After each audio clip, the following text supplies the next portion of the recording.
geekversus.com.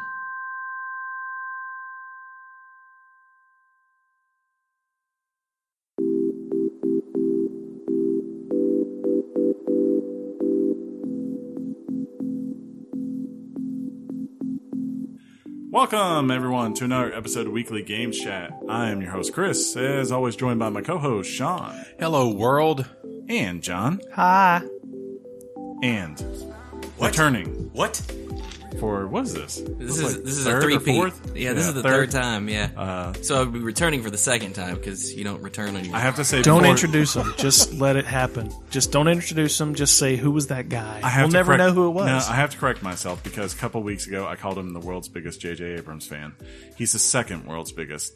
Betty is the biggest J.J. Abrams fan. That sounds fair. Casey is probably the biggest Star Trek. Oh, yeah, his work J.J. on the Star Trek relaunch, masterful work there. Yes, Casey loved it. It's my favorite of his very esteemed career. I Something feels off about this. I can go on and on and on. So, but this is a gaming podcast, so I don't want to talk too much about my love for J.J. Abrams here. So That's in our Christmas special. How much we love J.J. Abrams. Boom, we love But, JJ. Yes, welcome back to the show. Host from Geek Versus, Casey. that's right. Hey. Represent, son. So you guys are still doing this, huh? Yeah. Apparently. Every week he updates us with it's episode 1, and I'm like, really? We're still doing this, huh? I think Yeah, we're on that- 125 here. What? Wow, Yeah, that's crazy. Kind I of think. crazy. Casey, you were at my house over a week ago. What? That's right. Yes. Yeah. You ate my wife's food. Yes, I did. What? You did. You watched football with us. I did. Roll Tide. You and I bonded over the joys of the famous rocker Bryan Adams. Exactly. Yes. Debatable. You haven't contacted me since. I figured I would let it breathe. Let you it know. marinate, if you That's will. right. Yeah. Okay. So it's nothing I did. You're not psycho at all. No, right now. no, it's You're what you good. didn't do. To be fair. What is that, Casey? To be fair, he asked me the same questions if I don't message him about 45 minutes after he logs on. Gotcha. so Okay. Oh, well, I mean, that it's is normal. fair. Like, it's been 45 minutes. I don't know. Okay. Casey, Jonathan. since last week, Yes. I've watched 2 films Okay. He has. after the spiteful judgment from you Was one of them Blade Runner? and Blade Runner. They won. Blade Blade Runner. Runner 2049. Yes. I can say that Blade Runner 2049 is a much better film Oh. than its original. But I don't know that that says very much. Okay. I don't really understand Yeah. the hype. Is this? All right. John doesn't I know. like noir. Jeez. That's what I'm going with. So, I'm the new third host of the show, right? Yeah. Like that yeah, just happened? Pretty Yeah, much. pretty yeah. much. He just passed the torch Sorry. to me? And now I will take the phones off of my head, Bye, John. place them. You can on take the Penny table. with you. Penny can go with you. Why would I want to do that? You're taking her this weekend. Well, at least for a day. Hopefully for just a day. Hopefully. What was Inside the other, baseball. What was the other film? Those 2 films. Oh, you haven't seen either one. Oh, yeah, that's right. I've That's seen right. them both now. That's They're both solid right. movies. Both solid movies. Huh. I like them a lot. I didn't. Okay. I saw Blade Runner the morning after. I rented it on Amazon. Which version? The final cut, Okay. Good. That's good. probably the best the one. one sans the Harrison Ford narration. Yeah. And I've seen bits and pieces. I think over the past 20 years, 25 years, I've probably seen the movie in its entirety. Right. Just each segment never different actually- times. Never sat through and watched the whole thing. Just in like the memento order. I liked it better. I liked it better watching it over the past 25 years. It made the most sense that way. That's a slow burn. That's a great, yeah. The movie. How does that is- make you feel, I love Chris? it. I'm fine with it. Okay. I mean, John's got terrible They're, taste. no. when it comes to sci-fi, so. They're not bad films. Kidding. But their reverence kind of baffles me. It's kind of little like, bit. you have to remember, to me, That's- like when Blade Runner came out, there was nothing like Blade Runner at the time. And like, That sort of like new noir. yeah, like Yeah. it just like, and still there's very few things. Like it's more of a, like Guys, it's a detective listen. movie. This is like sci-fi, and it's horrible, but it's noir. so we should respect it. I mean, when it came out, It's it was nice. when it came out, it was 50-50. People hated the movie. Oh, it was not a hit. It was not. I mean, it's like 2001. It's like one of those movies that honestly, about 20 years after the fact, everyone went back and go like, "Man, we were idiots." Like, 'cause I think it's they just were like, pretty on the money. I mean, I don't know. It's like I think you look at a lot of those things. Like, for instance, I think of things like Children of Men. Children of Men did not make a ton of money whenever it came out. It wasn't really well seen, but I think it's been this movie that, especially Children now of that Men got amazing reviews. It did. Because it was a little bit more than because it was noir. Because it was kind of like the first thing that people had seen since Blade Runner that felt very Blade Runner-y to a lot of people in a long time. I would say it's still the best movie to me personally since Blade Remind Runner. me, Children of Men, is this Clive Owen. I know, Okay. but the Alfonso hook to Cuarón. yes, the hook to it though was there was a human that could procreate that was fertile, or all of a sudden, is that what it was? Humanity, had stopped creating, and one person was having a child. Okay, Yeah. But anyway. I find that to be closer to 2049 than the original. Well, yeah, I mean, I they're see both- no links between the I'm two. saying they're both like dystopian movies. Like, it's societies that feel very dark and like depressing, and you kind of see the folly of man at times, like as you're looking in it. And then there's like a little bit of hope that they're giving to you, and it makes you grab onto that hope. Gotcha. And what Yeah. people loved about Okay. Blade Runner was that It's, the you hope know, like- wasn't from humanity; it was from robots. That was what was so Right. cool It's about that it. candlelight in a snowstorm type thing. But it was just something that was original at its time. I wasn't ready. Was not ready. But yeah, there's a lot of great stuff out there that I think is not appreciated, and then over time, people go back and they go like, okay, I see, and like sci-fi. Rocky 5. No, not Rocky 5, but like a lot of sci-fi movies That will I never think be are that way. appreciated. Sci-fi movies to me are like they're something that's very hard unless they're like cookie cutter. Like I think Star Wars is something easy to grasp son of a- because it's just it's fun. It's better- space pirates. Yeah, Star Wars is fun. Yeah, whereas like a lot of other Yes, it is. sci-fi Blade is, Runner is not fun. No, like a lot of other sci-fi, it's dark and it makes you really question a lot of principles about humanity and their place in the universe. Like at least the what? the universe. So what I would Kind of say, like the Orville. Yeah. well, except without the terrible Seth MacFarlane Yeah. acting. But besides that, like therefore, like I feel like a number of those films they come out, they kind of do their little thing, and then it's like 10, 15 years as more and more people watch them that they start going like, oh wait, this is actually doing something that no one was doing at that time. Right. And I mean, it's 2001 was that movie too. it's not another Transformers movie. No, it's So- not just there to make money. Yeah. But that's one opinion. Yeah, one long-winded. So we Sorry. kind of straight off But the it's normal there. intro. So Roll Tide, right? Yeah, roll time. I hate you guys. Yeah, you War had a Eagle. bad- Yeah, you it had was a bad Saturday. like first off, I hate LSU more than anything, like more than Alabama. So and LSU sucks, and we were actually doing okay, and nope, just decided that Yeah. they were gonna win. I don't know. Just found a way. yeah.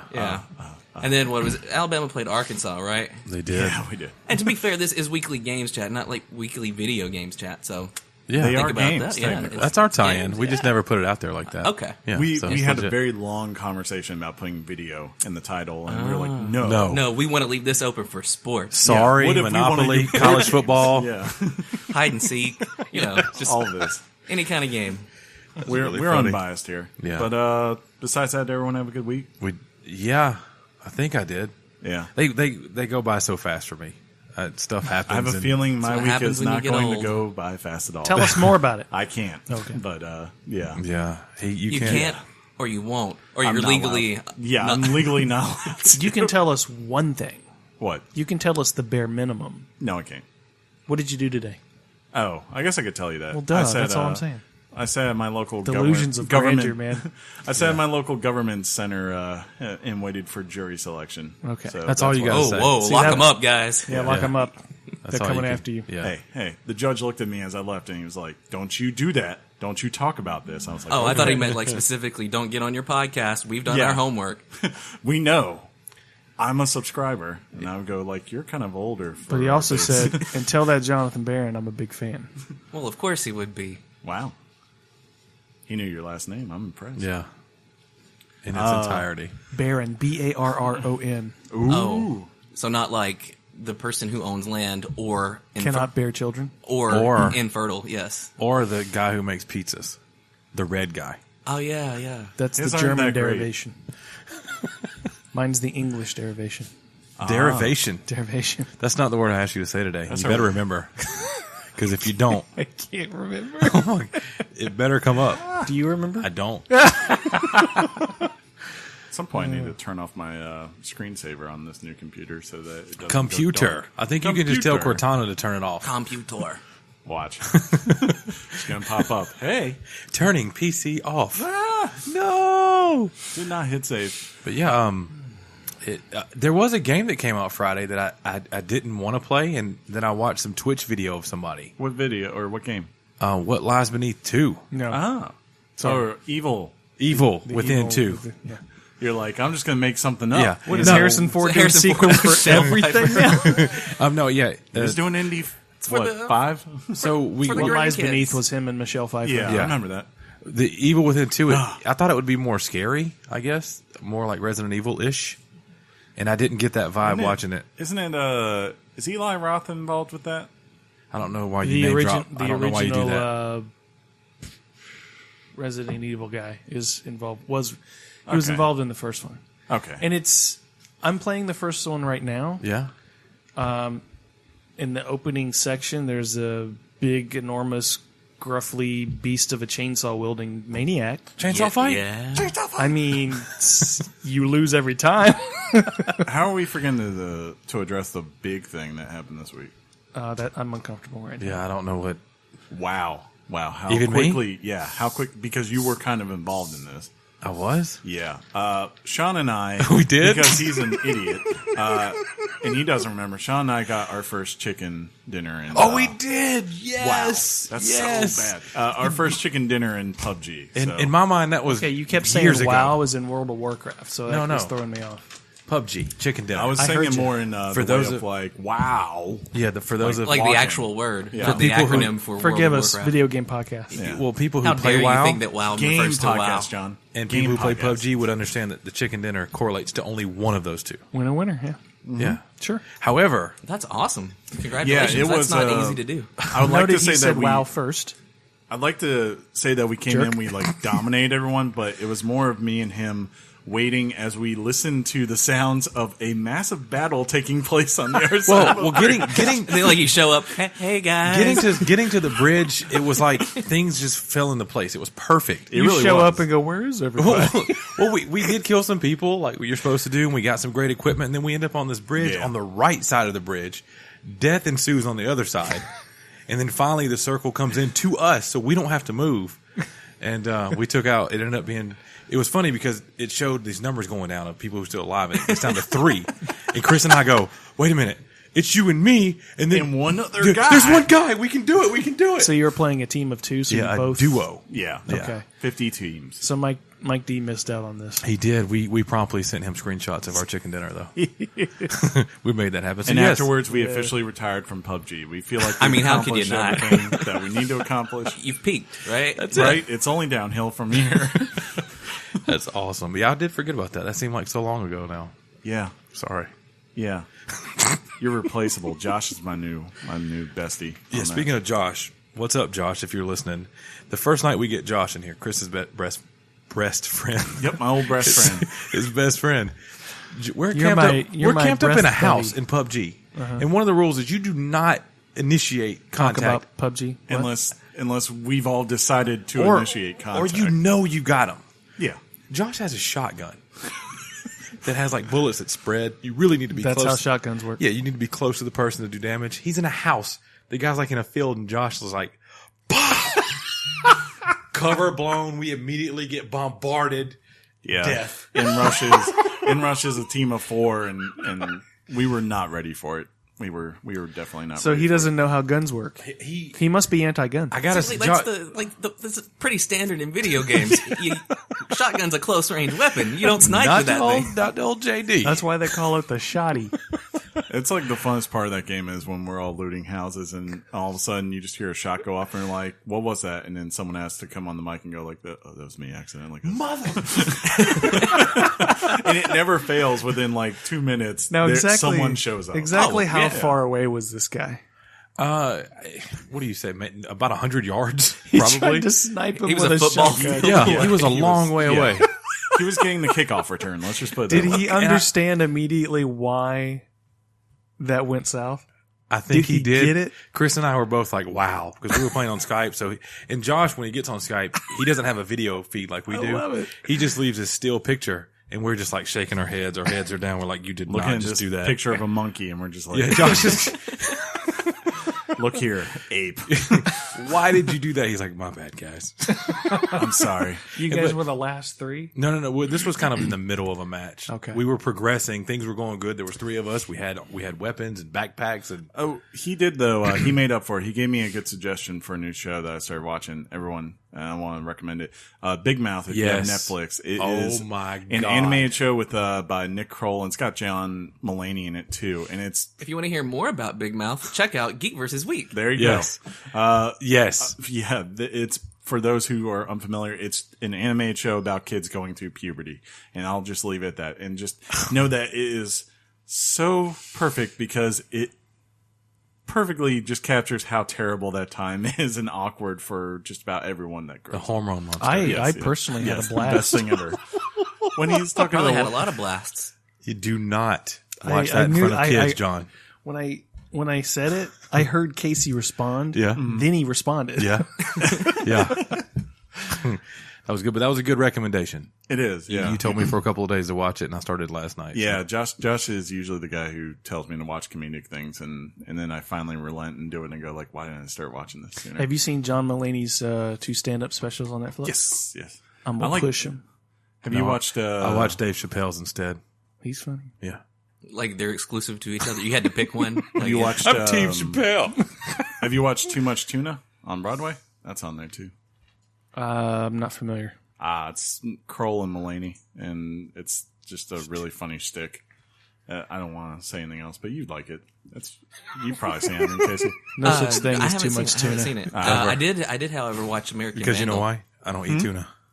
Oh, you watched American Yeah, Vandal? I did watch American Vandal. Did you particularly enjoy the animation segment? Yeah, that was they were very detailed, like very meticulous.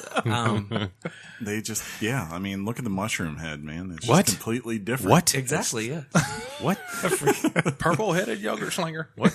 I liked. There's some- You and it can had a say good- that stuff, Yeah. but you can't say beep. Yep, You know, that's the way it goes. Had a unfortunately. satisfying conclusion too. Richard. Yeah. And I think they might make another season. They said so. Yeah. I would totally be down for it. We should pivot. Yeah, we should probably go to the Let's topic, go ahead and do right? that. Yeah. It's been a long intro, but it's been fun.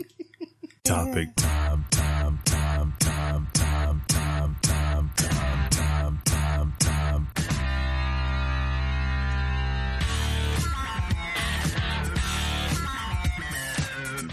The topic is Middle Earth. Shadow of War. I don't know. Nice how inflection. Yeah, I don't know how else you're supposed to say Shadow of War. that. I That's mean, just, I don't know where that comes from. Nobody ever whispers. I don't know what Celebrimbor or whatever his name is in that whole entire game is just all like Dalian. Exactly. he sounds like a barking dog most He really of the time. does. You need a ring, and you need to do this now, ma. Screw everybody else. Let's go kill people. Yeah. Whoa. Okay. same They're just down. orcs. We can enslave them, ma. Same like, voice. Pretty much. Yeah. It's No, just, I mean the same voice as the first game. yes. Yes. Celebrimbor, the Wraith. I can't remember I know the guy who- who. Oh, okay. I can't wasn't, remember the name of the actor. I know. He didn't seem very in He's the first game. he is He's got a that very, way. very raspy, aggressive type voice to me. Yeah. Well, in this one, it's been a while since his anger been a while goes- yeah. since I played the Sorry, we really dropped the on first that. one. Yeah. Yeah. It's like I was waiting for it, but then I had to do it. Yeah. It's. Did you just been a while, and we? Yeah. He did. What? He said it. What? Then he been around, and then and all three And of we're us just like, no, See, no, now we're it's a not doing it. verb. Yeah. yeah. Like, do He's you, been a wild. All say, over. Hey, Sean, do you like have micro sleep? Like sometimes where you just like, whoa, what just happened in the past 10 seconds? Like what? What stroke? What? I'm back. But yes, Shadow of War, the sequel to the popular surprise hit from 2014, I believe it was.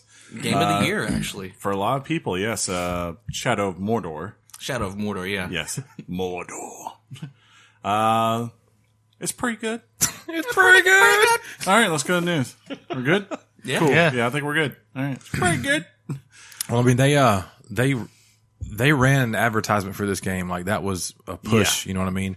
And knowing that we were going to be covering it and it was coming up, I was anxious to see what your take on it's going to be. I thought of you were about to course. say because they were going to cover it, they sent us a check. Yeah. It sounded like that's where it And was headed. John's tackling Shadow of Mordor right now. So he's I going to. finished it yesterday. Yeah. I burned, How'd you feel about it? Oh, I loved it. I bet you burned would. through every bit of it.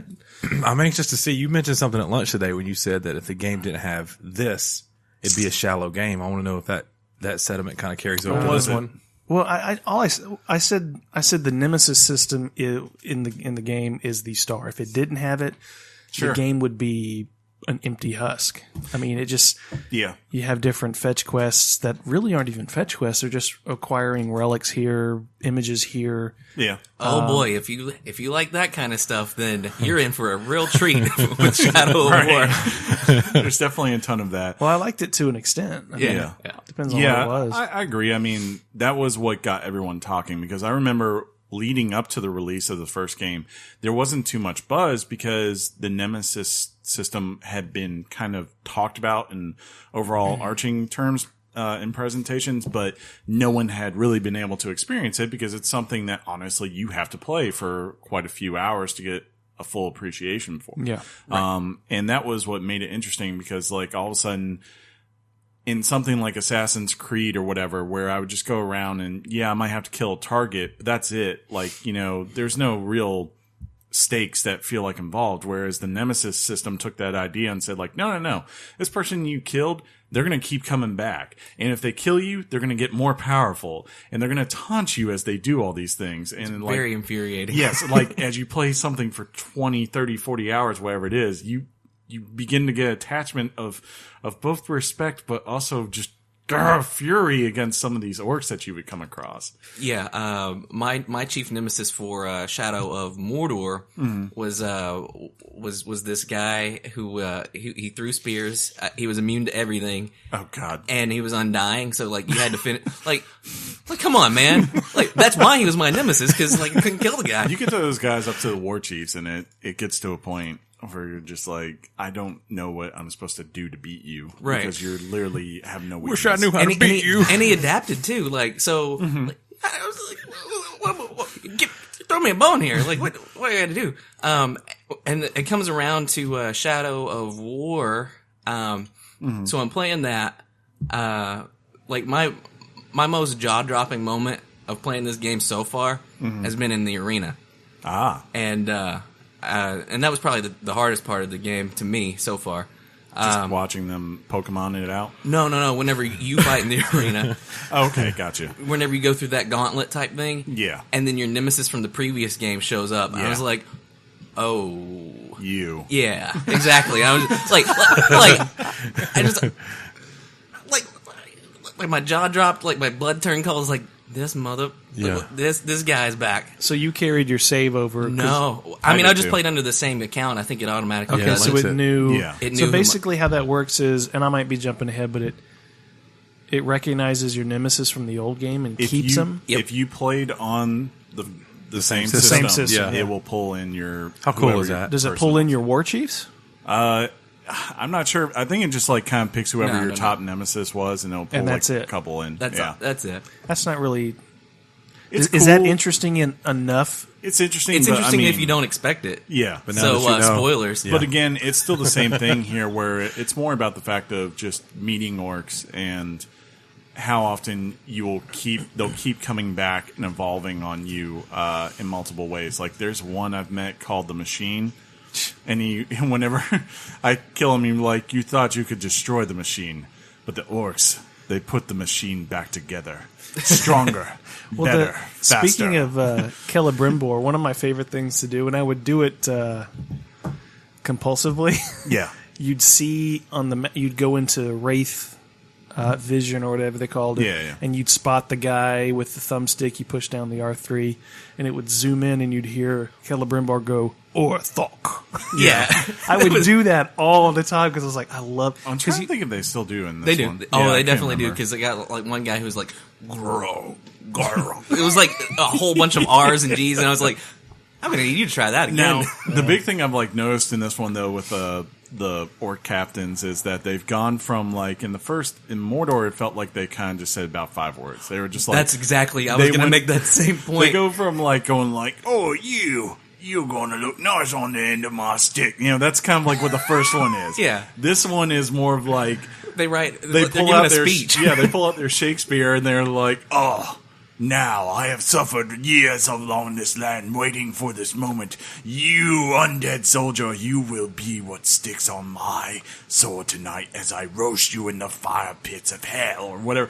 And It's that's like stuff the opening line, and then Yeah, they continue, and- and they keep going. You know, it's like they really took the personality out. And I'm then- going to cut your head off and Like, I thought- pee on your corpse. I thought I was gonna like lose my mind whenever like 3 of them pop up at once. I'm like, all right, I'm gonna go to the bathroom now, like because it takes so long. Oh, yeah, that- I'll and you never can't forget- skip it. I was in this battle on Saturday, and I was fighting one of them, and sequentially over the period of 5 minutes, a nemesis or whatever you call him showed up in the middle of my fight, and I'm like, Yeah. oh, come on. And now I've got 5 of them on me like this. Yeah, Well, if it's you like always that- disheartening whenever If you like that, you're gonna love this game because it happens pretty consistently. A lot. Yeah, especially if like when you do the siege missions and stuff like that, you never know. You So- never know. So guys, pitch it to us. I mean, where is Talion these days? Is he happy? I guess we can do never that. happened. Is his life No. going well? Oh yeah, of course. Though everything's coming up Italian.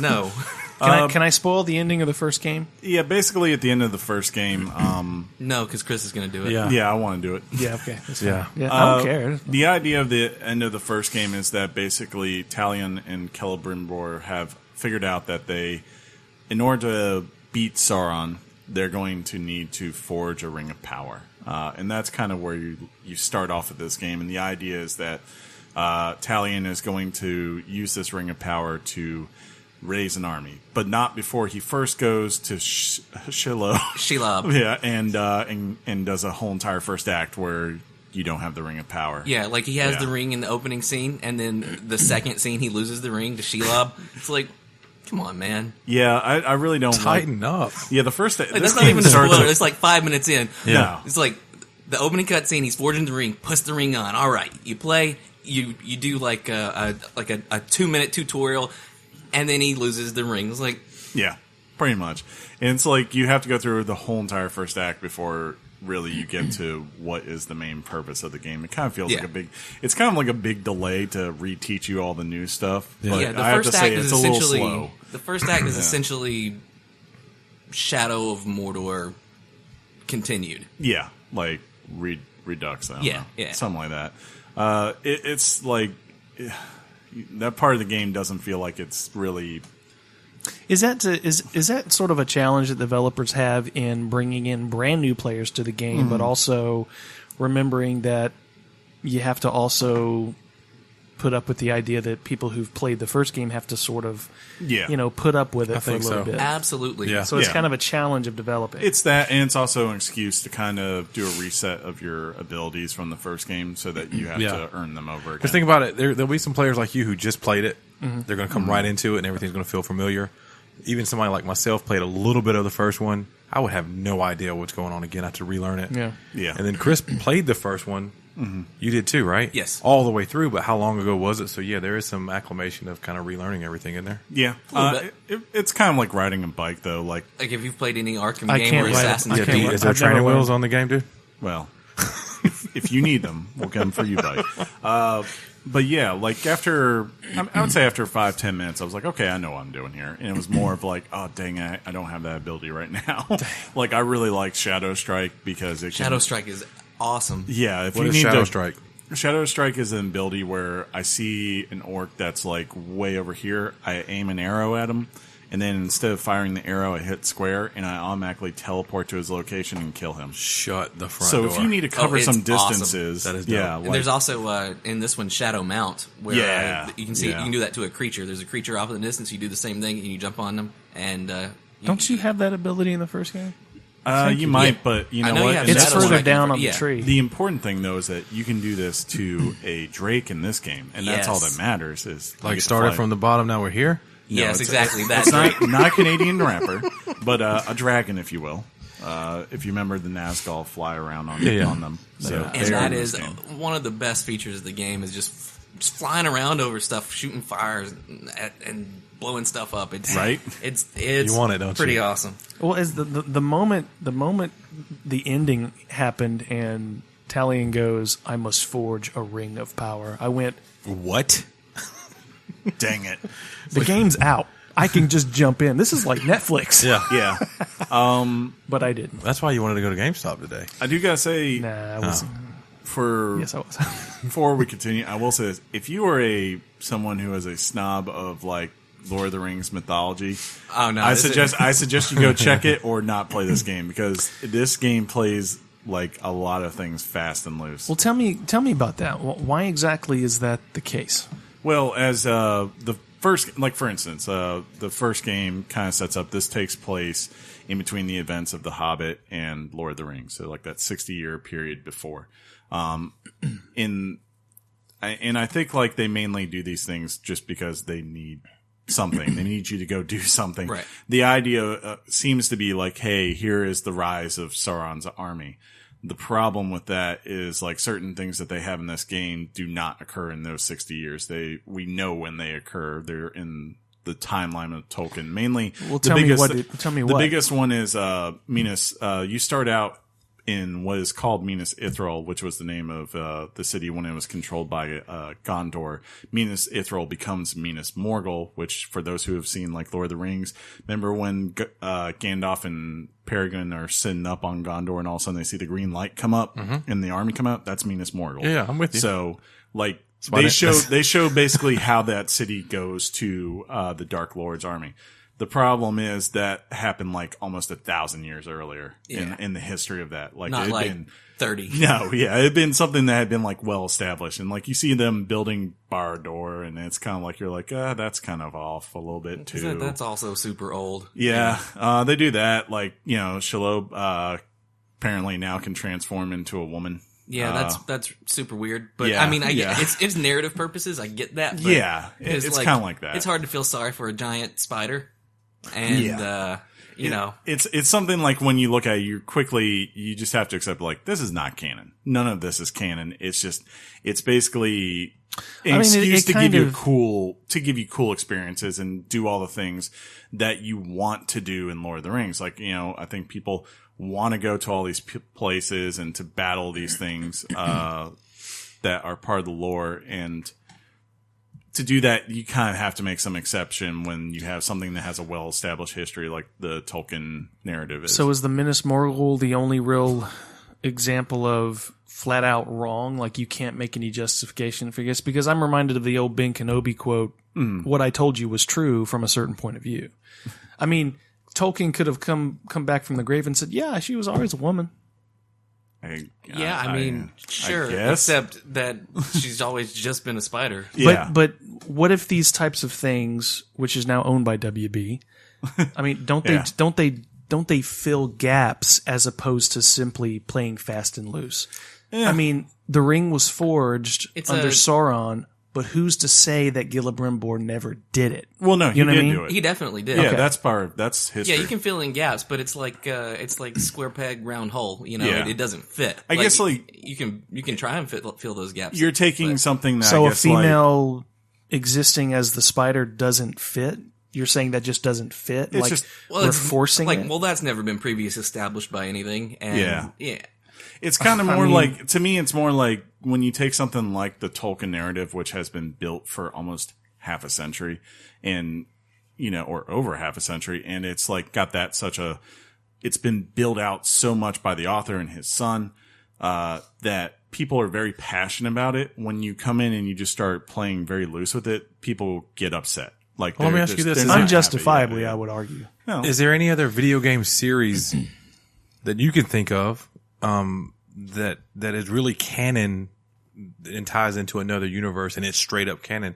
To me, video games have always been an outlet where you can be That's fair. kind of willy nilly with it because it's a Right, video exactly. game. You know? Because look at all the countless Star Wars games. Like, Yeah. none of those really make sense in No, and context they're not. either. I don't think they're considered canon now. Right, In no. any regard. So again, like, people get really passionate about their franchises that they're into, and I can understand, like, you know, it's like, but like at I the said, same time, it's a vehicle to do cool stuff. Right. And that's the Exactly. way you That's should the approach idea. it. Exactly. It's like, hey, we put a Balrog in this game.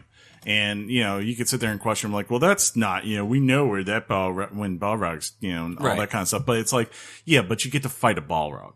You know, that's what they're concerned about. And as far as Is he wearing boxing gloves like in That's Street funny. Fighter Of course. 2? That's Yes. funny. Yes. I was thought it, funny. Left it for you. That's can't how we kick. roll. You let me die on that sword. And the funniest part, he can't kick. He can't kick Yes, at all. he can't kick. But yeah, besides that, I think the reason why the game is enjoyable is not because of its narrative stuff; it's the gameplay. No, the narrative is okay, but like, Yeah. it's essentially his family was murdered. He's out for revenge. Like, Yeah, Ca- and all here, right. like honestly, like I'm pretty far into it now. I Yeah. would say, and the only narrative part I've enjoyed has been the stuff with Bruce.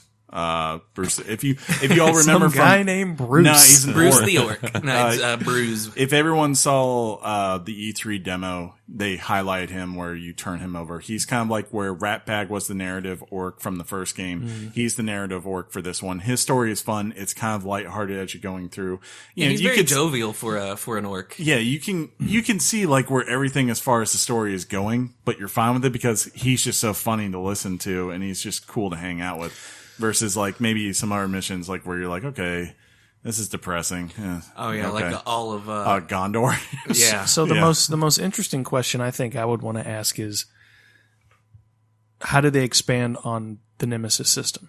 So See, bas- that to yeah. me, the hook of the first game is the Nemesis system. How do they make it better or improve it? So in the first game, you were just rising up the ranks, using at first just killing people and then infiltrating and taking them over to rise up the ranks of the immediate army at the Black Gate and all that kind of stuff, to overthrow. That has now expanded and there are different territories throughout the whole entire region of Mordor that you're trying to conquer with your army. You're trying to basically raise an army. So instead of just taking over one chain of command, you're taking over multiple chains. And as you do so, the goal Are you taking it over, or are you sending you orcs are, in to you can do it? both. I mean, you can do it personally by just killing captains. You can do it by possessing them. You can have them spy on other ones and then eventually ambush them. There's plenty of different options as far as how you pursue your As far as the your siege, though, dominance. you personally lead each siege. yes. And the idea is as you gain power over this area, you're This is Lord of the Rings. You got to say power. power. You are diminishing the strength of the basically of whatever power. the strength and fortification of the main base of that region for Sauron's army. And you can like look at it and see like, okay, hey, it's only got 70 strength now because I've taken out this person. And now I'm using those people to lead this part of my main attacking party. So this is how I'm getting stronger. And I can give them special perks so that they have, like, for instance, like they might have a bunch of people that ride in on Caragors, you know, that are shooting arrows, or you might have a troll that shoots fireballs at the city or whatever. And it's all to help you give an advantage because eventually you lead to a point where, as Casey said, you commence a siege attack on the fort. And you have to take over control points and then eventually confront the overlord for that fortress and take it over. So essentially, siege consists of basically two things: attack and defense. You're always attacking, trying to take over the fortress. They're always defending. If each warlord brings a certain perk, a certain set of defenses to the fortress, each time you take out the warlord, that defense goes away. So maybe they have there's a warlord that's in charge of like beasts. You know, they have a whole bunch of like of the Caragor running around like the orc dogs. What? Old or dog. You know, Caragor. You take out that warlord. that defense is gone. Yep. And so if you clear out all the defenses and you equip your guys with their, their attacks and their sub armies, basically, if you set the board up to where all their defenses are gone and you have all the offenses, like, the siege is going to be probably the easiest part. Yeah, I the last one I did, like, when I started taking it down, like, the whole entire taking over the region, Right. It had, like, something like 218 defense, something like that. And I got it down to, by the time I was ready to take over it, my offense was at, like, 257. Its defense was at, like, 70.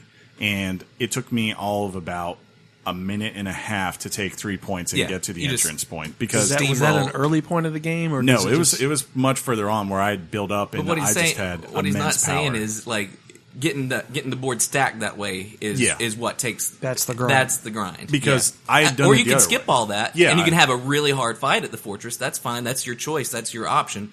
And I did that. I You did tried that one on that way? Yeah, I tried one that way where it took me. I captured it, but taking each point instead of just having my guys come in and dominate and like having 3 or 4 captains there to help me capture each point. They, on the other hand, like 2 or 3 captains at those points, and I had to keep dealing with them because they were coming close to killing the few guys I had with me to support me, and it was just easy for like there to be secondary forces to cause pain, like whether it be they had tons of archers or they had trolls that were shooting big fireballs into the area, whatever. Yeah, it like these sounds were all unpleasant. things. Yeah, it took me about 10 minutes to get to the gate, whereas like I said, the other way around it was like I said, no longer than a minute and a half. So you are rewarded by taking the time to really conquer a region, as opposed to just kind of rushing in, and it's going to be a lot harder on you if you don't. Think of it as a larger scale version of like an assassination mission. Yeah. You could just go run up to the guy and try and take him out, and you probably can eventually. Or you could go through and like set some traps and like get everything set up and just wreck the guy. And it's a similar concept as that, except on a much larger scale. Correct. But yeah, that's kind of where the main point of the game is, and I have to say the siege missions I think are the highlight of this game.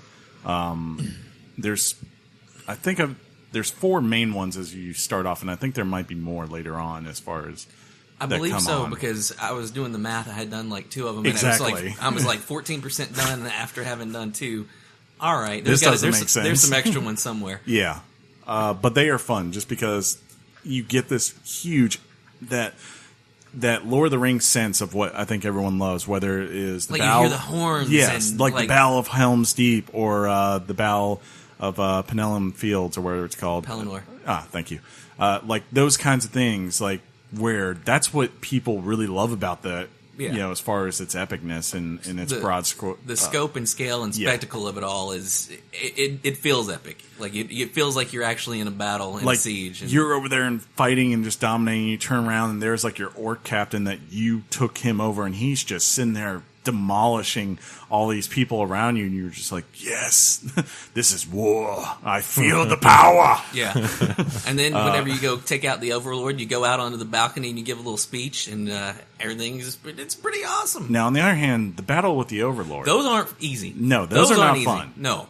Because you do not get to take your team in with you. You go in there 1-on-1. 1v1 me, bro? Ain't no 1v1, though. Except it's not a 1v1 because like the worst one that I fought was an Overlord who was also a Beastmaster. Oh, God. That was the worst thing in the world. Like I had to fight him, all of his lackeys, all of his beasts, and then like all the people riding the beasts, and it was I haven't crazy. had that yet. Yeah, Rad that was beast. so. I just shadow mounted all the beasts and turned. That's the way to do it. Smart. Knowing what I know about shadow mounting. I had creepy. one that was arrow proof and also fireproof, and everything I had did fire damage. That's the worst. I know. It was just like no. So do you not keep like some backup I gear? did. I mean, it was Because was like just- I wouldn't switch out for any other reason. But if I'm fighting an overlord that's fireproof and all I've got is fire gear, all right, time to switch to poison or something. I don't keep too much just because it seems like they give you enough. So all I did basically was I went back out and I just went and killed a random captain and he dropped a sword that was the. Oh, so you not fire. cheated? Okay. Yeah. Played the game. Yep. Sounds about right for I Chris. did. So in the first game, the boss fights were virtually non-existent. Correct. Is that any different this go around? Nope. The overlords that we're talking about, those are Yeah, some they're serious boss the fights. boss. Yeah. And then there's also What the is like, an overlord? Is the overlord an Uruk? Yes, he's Yeah. he's just the chief boss. And you have to fight them one-on-one? That's right. You don't get any help, but they have like tons of dudes. So it's because basically, why would they make it easy? Exactly. You know, Yeah, why? of course. There's that, and then there's also they're kind of like the underlining villain of this one. Like, what was the name that they used in the first one? It was like it wasn't the Mouth of Sauron. It was. The Hand of Sauron. I think so. That so. was what they used in the first one. I think that's what they used in the first one. This John, one, you just played it, right? Like, who was the main villain of the first one? You just played it, right? The Black Hand The of Black Sauron. Hand. there you go. That's Okay. Penny's flatulence. No kidding, man. That could Yeah. level Sauron's armies. Yeah. That was Penny. The kind of like underlining villain for this one is the Witch King. So you do a lot of battles with the Nazgul, of course, and they're kind of like boss fights in themselves. They are, but they're chumps. How far are you on that? Okay, they might not all be chumps, but I've done like 3 or 4 of them now. Okay, yeah, I'm at the point now. Like There was where one- It started off easy with them, and like now it's kind of Okay. getting to the point where they're a little bit more. I gotcha. Boss. The last one I did is, I think they were doing the ritual. Okay. And basically, what was funny is that I poisoned the barrels, and then all the captains just fell over dead, and so it was just me and one Nazgul. And I was like, Hi. all right then. What was there. what was funny is everybody was dead. Everybody was dead, right? It was just me and this Nazgul, and he was like, I see you've come here for the ritual. What ritual, man? Everybody's dead. It's over. It's you and me, 1v1. Let's go. So does your role in this game, Italians and Gillibrimbor, Nice. does it get? Thanks, man. Does it give you the feeling of your role in Middle Earth mattered to the overall No, story of Middle Earth? no, not really. Really? I mean, I think Because aren't you technically the role you play your actions in essence weaken Sauron's armies to the point where it made an effect in the trilogy of Lord of the Rings? maybe It's possible. No. I guess it depends on how it ends. Yeah, So I kind of so like you guys where ultimately I'm don't know yet. Is Yeah, that I what don't you're saying? see. I'm getting a sense of like where it's going, because I'm getting closer to the end. I'm definitely moving towards the final act of this. The sense I'm getting from it right now is that hidden in this game, there's been this like kind of ethical issue that no one's been talking about, which is the sense that when you start off like, hey, this guy who helped make the Ring of Power, unwillingly. Well, actually, he didn't make the Ring of Power. He made the other rings, and then Sauron made the Ring of Power unknown to him. Blah blah. Right. But now this elf, given his history and knowing what happens when he made Rings of Powers before, has crafted another one and has used it to subjugate and dominate a whole entire race, basically for his whims and to achieve what he thinks is the right idea of peace. So like these kind of tones of ethics are kind of starting to come out. I've noticed as I've progressed more in the game, and like I'm wondering if So it's that's sort of like a case of not so different. yeah, like type well, thing. well, I think like part of me wonders like as this goes on, is it going to get to a point like where Talion begins to even question like, am I doing the right thing here? Is this the right motive? Right. Am I just becoming more evil for the sake of good? I don't know. I'm wondering if that's where the tone goes with versus him making a huge difference. Because I mean, obviously, we all know they're not going to succeed in defeating the Dark Lord. Oh, spoilers. Yeah. Whoa, wait. So I thought so you have beaten it. yeah, apparently. All right. So did everyone It in was Rogue Frodo. One die? It was Frodo. It was Frodo in the mountain with the ring. Well, the impression from the first game, I mean, it doesn't outright go out and say it, but the impression is your actions sort of weaken his ability to take human form. Yeah, I guess. I've always thought that was In the games. Yeah, to me, that's always been tied more to him having the ring directly, regardless. So, I kind of, it's nice for a game narrative sense, but I guess from a canon point, I'm you're like, dumb. Okay, thanks. I don't know. It's not something. Not to go back to canon per se, but would you say it's fair to say that this ties into the film franchise that is WB? Oh, it definitely ties in more to the film franchise. Than the So book. we say canon because canon's like people look at the Silmarillion 20 hour films total length.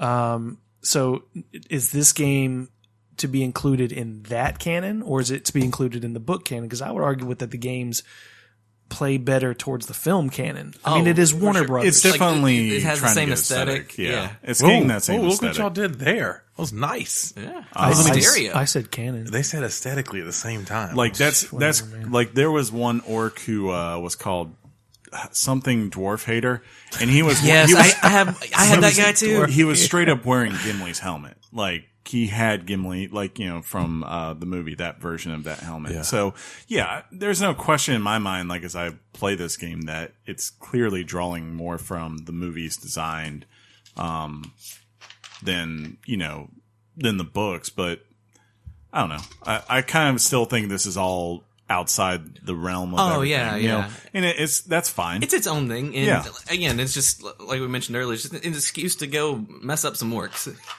What it's kind of like what was that Star Wars game where you played the guy Starkiller? Shadow of the Empire? Not Force Shadow, Unleashed? no, Force Unleashed. That's Force the one Unleashed, I'm thinking. yeah. Like that, because that one kind of takes place in between the prequels and A New Hope, Right. And it feels like kind of like that, where it's like, hey, it doesn't really matter that it's canon. It's just we're giving you an excuse to run around and have Well, fun. we can't prove that this it didn't was happen. canon. it was. It yeah. was canon. So Now it's something called Legends or whatever. yeah. You played it on PS4, right, Chris? Completely What'd you play it ruined on? for Yes. Ron. I played it on Xbox. Is there? One. I wonder if there's any differences. Did it run pretty good on PS4 Pro? It looks great in PS4 Pro. It ran I will say this. adequately on Xbox One. It runs fine. I don't have any issues with running. The load times are a little bit long on certain areas, like certain chapter things. Yeah. But like quick travel loads are fine. But like if you're like from one chapter to another, that takes a little bit longer than I would does. like. You played it on Pro, just on regular Xbox One. The graphics are okay. The cutscenes could use some work. I'm imagining Xbox One X, it's going to be very fluid. Yeah, I would think. There are 74 teraflops on that thing. That thing's got like 8 billion teraflops. the big thing I would tell people if you have a PS4 Pro, because they do not tell you this, there are 4K assets for the cutscenes that you can go download from the PlayStation Store. They're free. It's like a 23 gig download, so I'm not sure why they didn't just put it on there, but maybe because... That is a good little fun fact. Yeah. So Little tidbit. if you want something, if you have a 4K TV and you're using your Pro, then I would say go download those assets, because at first when I was watching the cutscenes, I was like, this doesn't look that great. And then all of a sudden I downloaded that and I was like, oh, this looks amazingly better now. Might have to check that out if Microsoft has something similar, because the cutscenes, I'm like, I don't know. I'm sure they do. Feels awesome. I will say one shallow disappointment I had from the first game, very shallow disappointment, is my inability to change the way I look. Unless I did have the Game of the Year edition, so I had access to different skins, as they say, which it's very Hannibal Lecter-y the way you say the word skins. But I don't go there with that. I go to another place. A happy place. But you can use skins like the lady that you meet in the game. You can play as the Black Hand, and I'm like, these things don't make any real sense. Yeah, Takes you out of the experience. But can you upgrade your cosmetics and things like that? In this game, the way you upgrade is instead of runes, you don't upgrade stuff. Well, you do, Jim. You don't upgrade stuff the same way. You have different gear slots. So you have like a hood, armor, and then you have your different weapons. Depending on which set of gear that you happen to be using at the time, it changes the way you look. Okay, The best- because I get addicted to that kind of stuff. I enjoy that stuff. Yeah, Yeah, you do. they took gear in this game and replaced it with basically a Diablo system. So you have I'm out. What does that mean? Meaning you have white pieces of gear which are just standard. You have rare, epic, all the okay. way up to legendary. I got you now. And that kind of gives away into the fact that, like, you know, I guess this has been put out there in many places. Some people really bashing on this. But yes, there are loot boxes in this game. Yeah, I was about to get to that. You can buy certain levels of gear. Yeah, I don't know why you would. I don't. But Yeah, like that. First off, that takes the fun out of getting the gear. Secondly, Agreed. the Doesn't game's take the already. fun out of having it. No, that's true. But secondly, the game's already the combat is not that challenging in any No. way. So Oh, it's not. But I it's mean- addictive. I mean, it's fun. So It's good. fun, but it's not like not like some Dark Souls stuff. Or yeah, anything. you're only going to I mean, die. which, that's just a boring series. You're only anyway. going to die because of more so, I think, like randomness. Like where it's like, It's oh yeah, randomness guess or- what? There are now 3 captains here, and there's a bunch of people shooting arrows that I have no way to respond towards. That's Yeah. right. You run away. Like Yep. ain't no shame in it. Nope. Get the heck out, Dodge. If I should have learned that on the first one. Yeah, Really that's gotta right. learn that. First rule: run away. It took me a while. Yeah. No, I kept dying and dying. You and see dying. enough promotions on the. You see enough of them captains get promoted. You're like, you know what? I don't I'm want to do good. that again. I'm All good. right. See you later. Yeah. Please. Oh, and that does. The world is so much bigger in this one. Thank goodness. Yeah, because that was another thing like they greatly improved upon. Yeah. Because you had the one region for like the first half of the game. No kidding. And it was very repetitive, very boring, very bland. I mean, Yeah. it's You can Mordor. run across it in like 4 minutes. Yeah, Yeah. like it's It was weird. Plus, I mean, it's Mordor. was It's not the fast. most appealing set of landscape. You do have elf speed. Hey, you got this old barren, burnt land. What about John? Not that kind. Oh, okay. And then the second half of the game, you finally get a chance to see some like some jungle area type stuff. Some lush green. Yeah, but in this game, you have the different regions, and they all feel like different regions. Like you have a jungle area, you have an ice area, it's basically Mario. It's essentially the same It's game. like, well, I love the overmap. it's Zelda. the map. yeah, it's You yeah. even have Mount Doom in there. And so, like, the first area is a city, and it's really cool because it doesn't feel so, like, isolated. You actually have some human guards around and stuff like that, so that's kind of cool. I mean, there's orcs everywhere, and you still do your thing, but it doesn't feel like you're one man against the world Correct. so much as it did in the first one. That's for sure. Final verdict, guys. You Yeah, don't I was have to gonna ask score that. it or anything, but just Pass. No. It's not good. I think it's a fun game. I do think it suffers a little bit from, like when Middle Earth came out, Shadow of Mordor came out, like it really felt unique because it was this thing where it has stick to it that no one had seen. And like really we just hadn't had a game like that this generation. We had some really nice games. I really like Dragon Age Inquisition, but Dragon Age Inquisition just felt like a much prettier, bigger game than one that would have been made on Xbox 360. Whereas this felt like something completely different that was thinking on a level no one had considered previously. That's still here and it works really well, and I like the improvements they make with the system. There's also a lot of stuff that's been thrown in here, and I'll be honest, like some of it works really well and some of it I could do without. Like there are some missions that I just felt like, okay, this is a throwaway. I don't really care about this at all. It's just here. Right. Essentially, what Chris said is it tweaked some stuff. It made some improvements on some pre-existing stuff. But everything seems like there's nothing like sort of revolutionary in Correct. it compared to the first one. It's just scaled upwards like 1,000 times. That's essentially what it is. If you Well, didn't, to me, that sounds like it does a lot of the things I wish the first one had done. yes, Yeah. exactly. Yeah, I mean, I'm not saying that. I'm just saying it doesn't introduce like it introduces a few new things with the siege, but the siege to me seems like a huge scaled up version of taking out captains and replacing them. Or the war chief. Or the war mission. chief missions, That was yeah. kind of the big thing from that one. I'm glad you translated for Chris because all I heard was wah wah wah wah The, wah wah the wah. other thing that I will say is Thanks. once you get to about the second act, once you take over the first region, your first region, you conquer it, you supplant the Yeah. overlord. And again, I haven't played as much as Chris, but I don't see there being a ton of new gameplay elements introduced after that. Like There's it just not. seems like it's going to be more of the same, which is fine Yeah. because I enjoy it. And then also there's tons of collectibles, which if you like that, this is definitely your game. If you don't like that, well, I mean, you don't have to do them. But that being does said, reward you for it doing definitely them, though. rewards you to the point where, like, I have all the skills that I want, Mm-hmm. and I've only taken over, like, my second region out of, probably 7 or 8 is what it's looking like. How does it reward you? Like with rune slots on your weapons? Rune. Some of them rewards you with skill points. Did I say rune? Like Yeah. if you do the thing you do, collect a set of stuff, you get a skill point.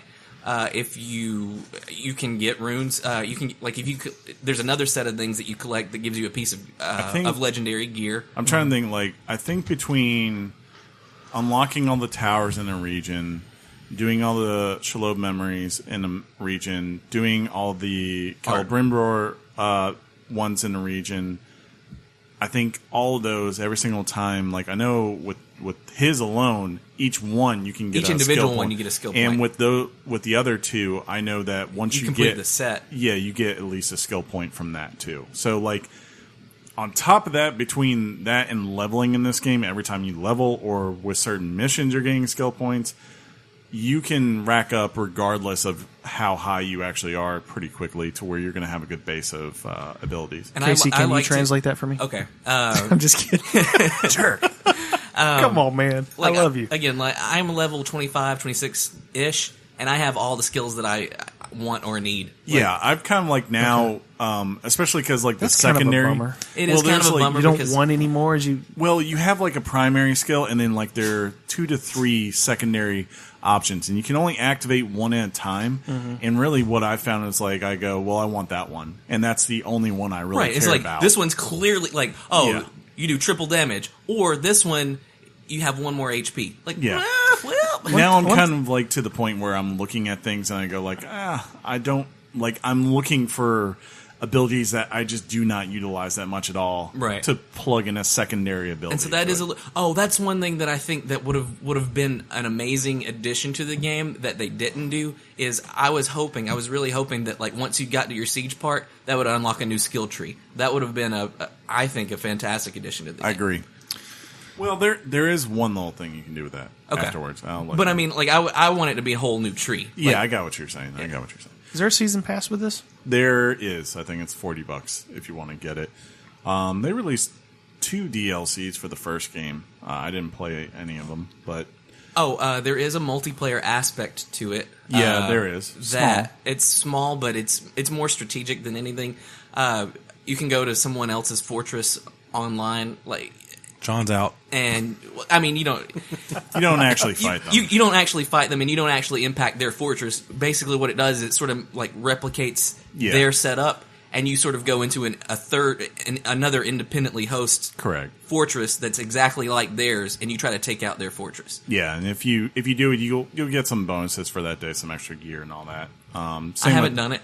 So- Same with also if someone kills someone online, you'll see an online vendetta. That was in the first mission. one. Yeah, and vendetta you can go take out their orcs and get perks for that too. Yeah, it looks like I don't need to play this right now. It's a big game. It's definitely going to take you about, I would say, for most people, probably somewhere between 30 and 50 hours if you're wanting to do everything. I'm collecting all that stuff, so Yeah, it's going to take me I've given forever. up on. I This don't one- care about the loot anymore or the gems. I'm just okay, I'm ready to be done. So Let's that's get what this I'm- Witch King. Yeah, that's basically what I'm Yeah. marching towards. Cool. Yeah, but cool. Sean, you good? I'm good, bro. We ready to do some news? Yeah, march on to the news. We're marching. News. Hot off the press and straight to your ears. Weekly Games Chat presents the news. News? Casey, news? Casey? Casey? Casey? Casey? Oh, no. Oh no. Casey had to leave us. But he is thankful for your time and attention. What? We're thankful for his time. Yeah, I guess, but they should be thankful. I found him to be shallow and pretentious. Ouch. I found him to be awesome. And he John kind of does dressed not. like Bruce Wayne today. So I didn't know what to do. Bruce Wayne. What does that mean? It was a Batman reference for him because he loves Batman. That's funny. Batman? He loves the Batman. Batman. Cuphead is a hit. Yeah, it is. I heard a lot of people talking about this, man. Cuphead has reached an impressive milestone. In only 2 weeks, Studio MDHR announced that this game has gone platinum, selling 1 million copies since it was released on September 29th. Blah. Quote, we have worked tirelessly over the last few years to deliver a game that remained true to our vision, and we are both humbled and excited that so many people from around the world are playing Cuphead. Truly makes it all worth it. End quote. Yeah, and while they're playing it, they're also saying how incredibly hard it is. It is, yeah. I still have not finished it, though I've been playing other things. And I fear when I go back, it's going to be like, hey, you remember how you were like getting good because you kept playing? Start over. Have fun. Yeah, have fun learning this game again. Phil Spencer on exclusive DLCs. Head of Xbox, Phil Spencer, has shown his displeasure for paying for platform exclusive content. Quote, people always knock me on this. I've been on record. I don't love the idea or practice of us paying so other platforms can't play or use a certain gun in a game or do a certain level. I know I say that in Xbox history of DLC exclusivity windows with Call of Duty, I understand the fingers are pointing right back at Xbox. I can only be who I am. It's not the best PR answer, but I don't like that. When asked about PUBG, he responded, we saw more opportunity. And that's what turned into was, and what that turned into was us having an exclusive game on our platform. That's a game that probably wouldn't have happened the way it did if we didn't invest the way we did. Makes sense. PR speak. It is PR but speak. he acknowledges. Yeah, I think to be That's fair, why I love Phil. I mean, yeah, regardless, Xbox used to be the king of it, and now that they're not the king, they don't really do it as much. But I will say, outside of the biggest would have been Tomb Raider. Even then that was a year. And I think that was, from my understanding, it was more of like them coming to them and be like, we would like money. Yeah. And we will give you exclusive things if you give us this money because we are really wanting to make this game. I'll avoid making direct criticisms to Phil Spencer this week because I actually really like the guy. I think he's a solid spokesman for the company. I think he's done a lot to turn the tide. Yeah. I think he earned his promotion. Absolutely. Yeah. But there's just, to me, I'm just not with him on this.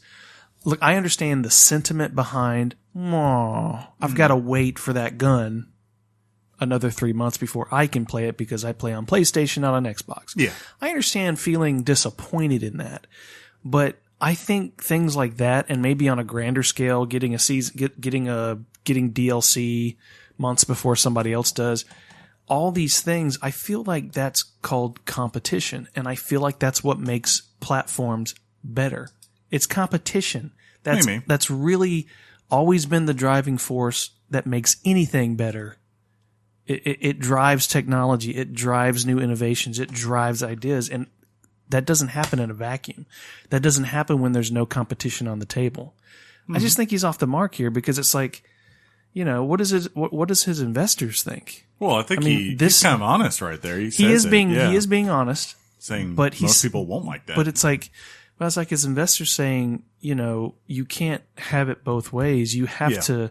This is the answer to profitability. This is the answer to winning the competition. This is, and if you're saying you're not there to beat the competition, then you need to step down. Maybe it's not more him of, specifically.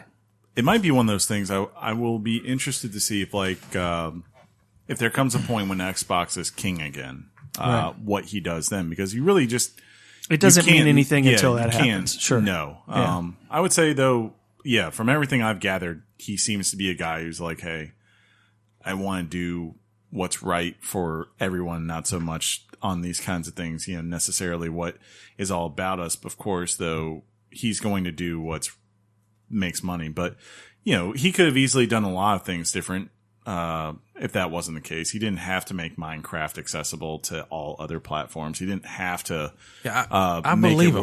where I you just can do do. crossplay. Yeah, I believe him. I believe him. And I know you're not knocking him. It's a tough spot because he is in a position to where they have a track record of doing something like you pointed out. Yeah. With Call of Duty, but at the same time, he's just saying, look, I just don't like it. Yeah. I know we do it. I know it's there, but I wish it wasn't a world that kind of is like that. And this comes from a guy, I remember when Destiny first came out and I had it originally on Xbox and I hated the fact that, I will say, I hated the fact in that game that there were 2 maps that I was never going to get to use.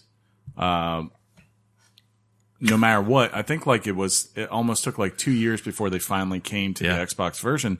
And that just kind of sucks, like if you're there, I understand that.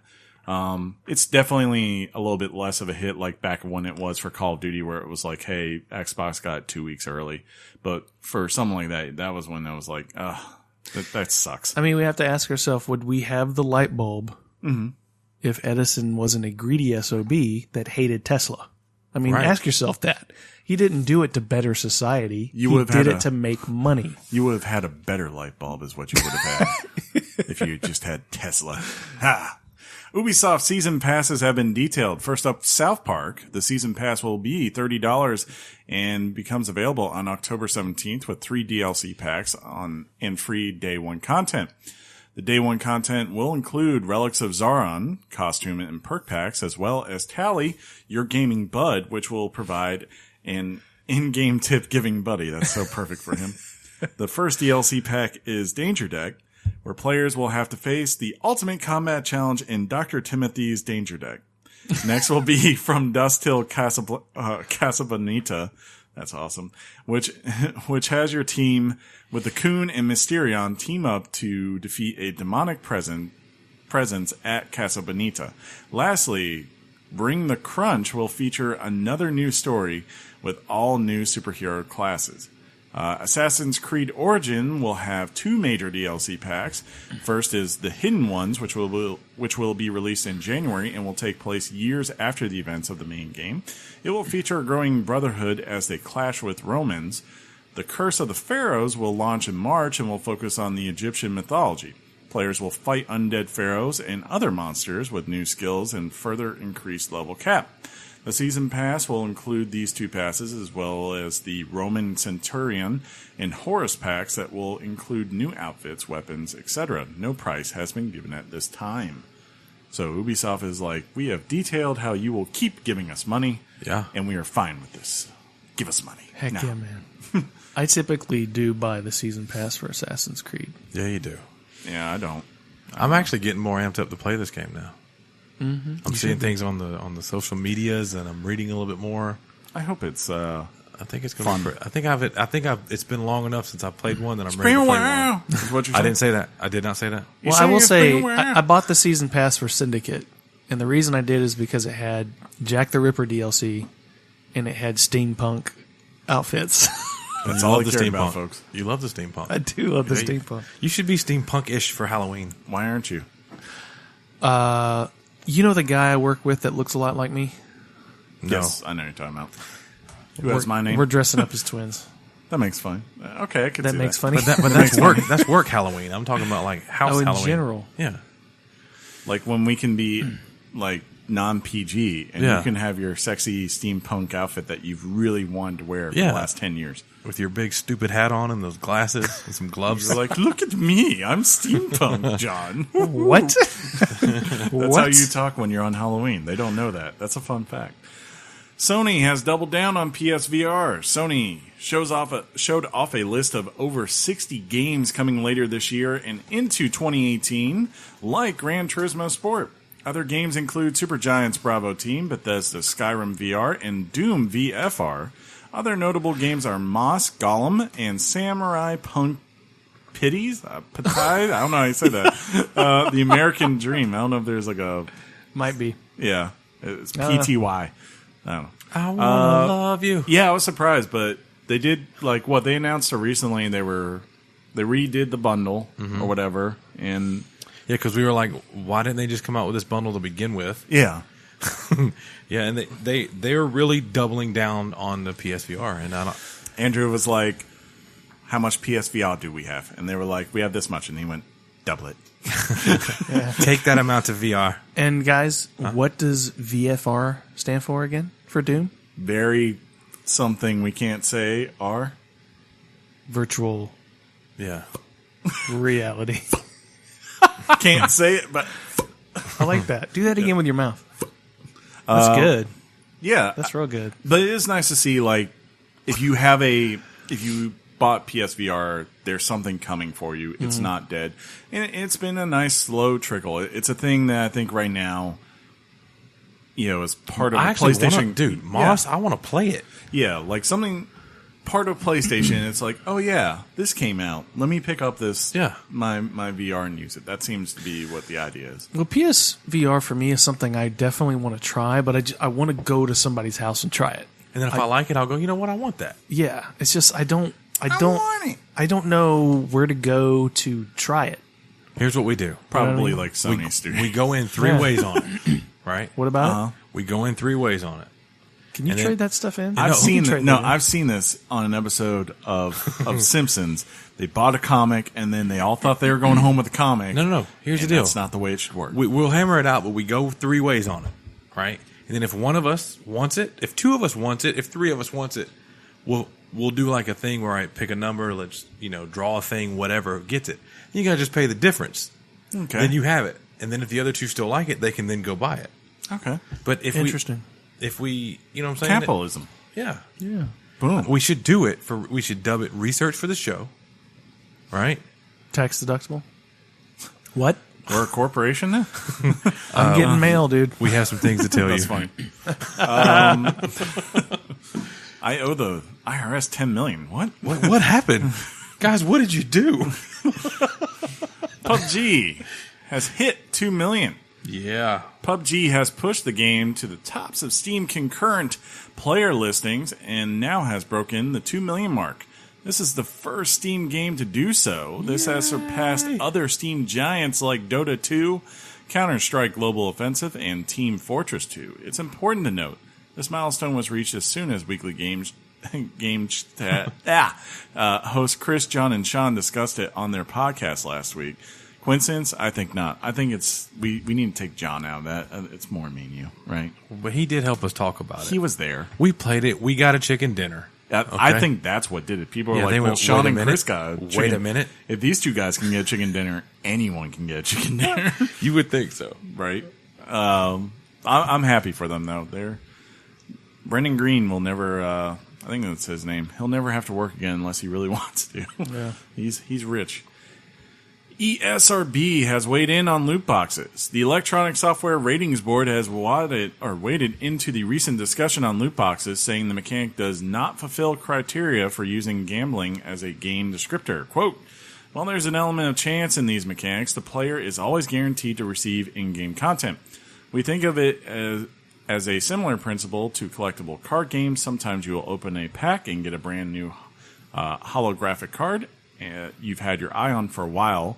However, other times you will end up with packs of cards you already have. Loot boxes have come into light recently due to what players are finding as play to win. Electronic Arts has also addressed similar controversy. You didn't say that right. Controversy. Thank you.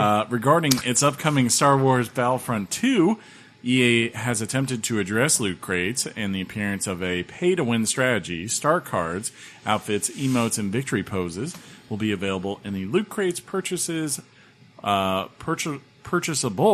with both in-game credits and premium currency. The most powerful items will not be included in the crates. Instead, they will be unlocked via game achievements. Yeah, if you got your best stuff that you can only get by actually doing stuff in the game, I'm okay with that. Yeah. And if you want to put some other stuff, some things that don't really matter, or they're just for like appearance sakes and that kind of thing, and you want to pay for it, that's fine. I like that. I don't mind loot boxes when it's cosmetic items, is what I would Destiny say. 2, their currency system right now, Yeah. you go over there, most of it is a dance, a spaceship, a speeder, or like a skin for a gun. The big one has been Overwatch. Yeah. You know, everything in Overwatch that you buy is cosmetic. You don't need it to play the game. No, No matter what, it when just I go makes it in, funner. Exactly. Yeah, when I go in, I'm always going, Genji's always going to be Genji. He's not going to change just because I spent $50. On the other hand, I know with this Battlefront, it ticked a lot of people off in the beta just because you could use it to buy stuff, and then the stuff you weren't using, even though it wasn't great, you could break it down or something like that and use it to boost up other things, like buy certain perks and abilities for these guns. And that's where that's where you get to the danger zone point where you feel like, hey, the only way I can start to be good at this game is if I spend $30. That's where if you're someone like EA, you need to be very careful with what you're doing with your game. Even here this week with Shadow of War, I understand why it's there. It's there to make money, But again, like as I look at it, I'm like, with that one, I was kind of like, you don't really need this unless you just don't want to play this game, I guess. And there's caps to its achievements as far as what you get for what you're spending on there. So up to you. What do you think the solution to this problem is? Charge more for games. Or charge less for games? What do you think? Well, I do feel like what's the idea of that lower price point more people adopt in theory. Dude, I seriously think as long as you don't tie in really important game items or things that will legitly make you better or stronger than another player by buying them, and you leave it pure cosmetic, I think is the way to go. I really do. Well, I mean, everything is a cost. I know. I mean, which sucks. If you think of everything being, there's disadvantages on multiple fronts when it comes to online games like this. Like, I jumped back into Splatoon 2 last week. You play without me? I'm not. I thought you traded that thing in. My bad. No. I'm sorry. Let the record show I saw him trading that game. I didn't trade that game in. But you go into it, and everybody I get teamed up with is level 30 or above, and I was a level 15 or 16. Mm-hmm. So there was a cost to that, not a financial cost per se, but it's still a cost. Yeah. Mm-hmm. To being put at a disadvantage. You didn't spend the time as opposed to spending the money. So everything is a cost. It just depends on how you look at it. So I principally, don't really have a problem with paying to win per se. But particularly when we are, when we're forced to be in a situation where games aren't any more expensive than they were 15 years ago. They're way more expensive. I mean, like as far as development, they're way more expensive. He's talking about that's what I'm talking about. Oh yeah, they're cheaper consumer. now. Yeah, that's why I say like I think. I mean, you walk in 1991 and you buy Chrono Trigger, you paid $100 for that game. Yeah, because it's Japan. I mean, regardless, I mean, it depends on which game it was. Games tended to charge based on the content that they had instead of here's a 4-hour game that's $59.99 or here's Shadow of War, which is a 40+ hour game for $59.99. Yeah. To be fair, they still kind of do that now because there are $20 games, there's $30 games, and then there's $60 games. I think the big problem, like the question is, what would be better for people? I'm under the opinion that I would be totally fine with them if they needed to raise the price to $70 or $75, if that's what takes this all away. But in my mind, I know they would never do that now because it makes too much money. Yeah, they just know like you can put loot boxes in, and as much as there might be a rage machine on the internet and with core gamers, there's too many people that if they have the money, they will go and they will drop it. There's a silent army that's not the voice on the internet that's raging. Yeah. They have a wallet and they are buying things. I mean, when I went to NBA 2K, I always wondered because I always spend a little bit of money and it just didn't bother me because I didn't want to start out at the level that they provided in that game. Like, I want to start at about 70. I mean, when I went online there the first day, I mean, like when I got that game at 12 o'clock midnight, there of the village I was in, of the 20 people, there was at least 17 of them that were already 85 because they had just spent the money to do it. I mean, like, that's where you see it. You know why they're doing it. That's a high percentage. Exactly. Like, if you dangle a carrot in front of people, it has been shown people will spend. And, mobile games prove this every single day. There's a reason why those games are free to play. Yeah. To me, it's like, there's got to be a way to make that, to allow that concept to still exist in a game, but make it fair. Like when you purchase a loot box or whatever, you get flagged, and you only get put into matches that are. I'm fine with that. That are with everyone else who was flagged for purchasers. I mean, there's got to be a way to do that. Yeah, but to some degree, as gray as that also sounds, like you're thinking like that might be fine for a game like Call of Duty or PUBG, even if they decide to do it because they have such large player bases all the time. Mm-hmm. But for these smaller games, and especially as time goes on, splitting up a player base isn't great to begin with, and having to do that for that, and then on top of that, say DLC packs if they decide to do that. Well, a smaller game, the developer wouldn't have the audacity to think that they have the authority to charge that much because your game is not tested, your game's not proven to be popular. True. I mean, if you're EA, you're going to do it because your games make money, lots of money. You may have when you brought up NBA, Chris, but I have never once felt slighted or at a disadvantage by somebody who purchased things through a loot box. Because either you're good and you can adapt and work with what you have, or you suck. And I don't suck. Well, and imagine if you bought Call of Duty. When I played Battlefield, I've said it on this podcast before. At some point, they decided you could buy the class you wanted to have and unlock everything in the class. And at that point, I'd already been kind of working to get the things unlocked. My kill versus death ratio didn't go up or down because somebody now had a different gun as me. Yeah. You still approach each game based on how you're going to play the game. You mentioned that when you played Splatoon, there was 30s and you were a 15. Do you know how many times I got worked from level 1s when I was like a level 10 in Splatoon? Yeah, sure. If you're good, it doesn't matter. That's for sure. I agree. I guess if you ask people what would be a put off on day one, especially with something like Battlefront, if I go in there and I'm having to use the basic stuff because I'm not going to spend money on something I just gave $60 for in this, and I look around and the other team is shooting me with guns that they've just bought on the fly here. They're also level 1 and they're just amazing stuff. Yeah, I kind of feel like, well, what's the point unless I spend money? That's me personally.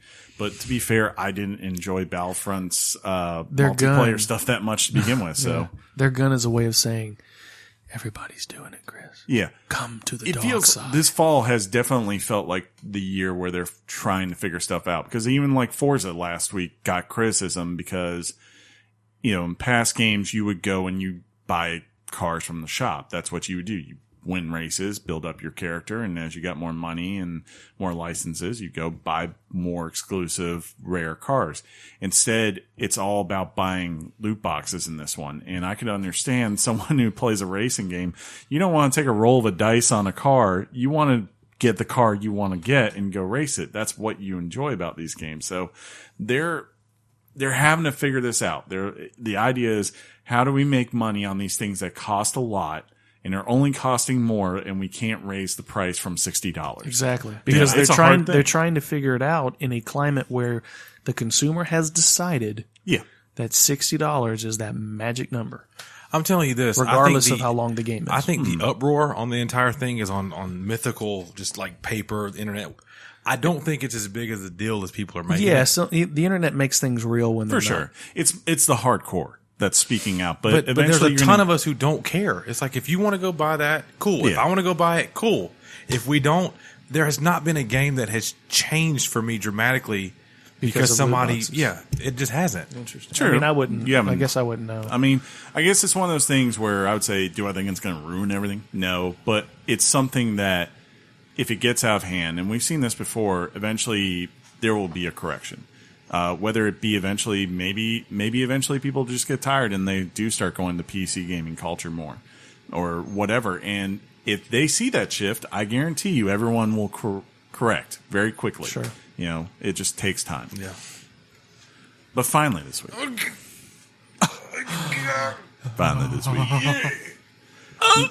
Nintendo. Yeah, they have. Encourages mature titles. I think that's what you just heard. That's called dirty games. It appears that Nintendo is being more open and encouraging to producers to bring mature content over to the Switch. This is speculated to be a desire from the company to remove the stigma that is hardware is just for family-friendly content. Nintendo has also expressed a desire to reach a wide variety of playstyles and audiences, with the company noting that, quote, as with books, television, and movies, different content is meant for different audiences. The recent Nintendo Direct seems to be the beginnings of Nintendo demonstrating this bold new strategy. He's not reading this like I wrote it. I know. But it's better. Is it? It is. I like this. I like that they officially have come out and said it. at some point that stigma did get attached to Nintendo. It's always been there. Oh, Even yeah. though, like on the Wii, they still had the Call of Duties and the other games. That, They're the console friend codes. yeah, You know? exactly. So they kind of did it to themselves, even though there were some things you could get No, on. this on goes Nintendo. back. This goes back to being made fun of because I played Mortal Kombat on the Super NES. when they didn't show blood, right? Stupid. Yeah, You played it on SNES. I did too. such a loser. It was better. It was better, but the awesome. only difference was it was. There's no blood. Blood Doesn't and- count. Did you open your mini Super Nintendo? Of course, I did. I haven't yet. I need to do that. You're not gonna. I just want to. You wanna buy it I for just me? want to. I just want to see Reggie come out on stage and be like, just come out on stage next year and be like, guys, you can kill hookers on your Switch now. GTA 5 coming to Switch. That'd be awesome. I mean, I'm glad that they're going down this road, but and they can be successful at it. But you're never going to see Nintendo as the guy right, the company that has GTA. They're never going to be Even if they get GTA, they're never going to be get, associated with GTA. they're never going to get that stigma that I think Microsoft had last generation. Where like, this is the console of Halo and Gears of War and all the shooters of Or the world. as Sean would say, You know? gear, do it. not Nope. doing it. Okay, yeah, thanks. Leave me hanging there. I don't know. What do I say? I don't want to leave you hanging. No, it's I it's froze. fine. When we spoke about Gears of War 4 Fun fact. many episodes ago, you Say said something. you said this happened and the screen opens up and you knew it was Gears. Yeah. Oh yeah, I did do that. Okay. I feel dumb. No, I feel dumb. No, you shouldn't. I should. I forgot about winning a chicken dinner with Chris, and I forgot about the way I said. If you shine a bright light at Sean, like a deer, he freezes. I just froze right now. I'm taking full credit for that. Hey man, I forgot what word to use today. You set me up. You teed it up for me. You threw that pass. You threw an alley oop, John. And Are we coming together right now? We're coming together. right? Did we just become best friends? Yup. But you could definitely see it. I mean, with Doom got a release date today. I think November 10th. I could be mistaken. Wow. Wolfenstein next year. 9. Yeah, they are open to killing Nazis, and who isn't? You know? Right. Me, John, I'm kidding. I'm very much support our war from World War II. It was a long time ago. Way to go, I mean, grandfather. You won. killing Nazis in a simulated way, not in Because that's real life. acceptable.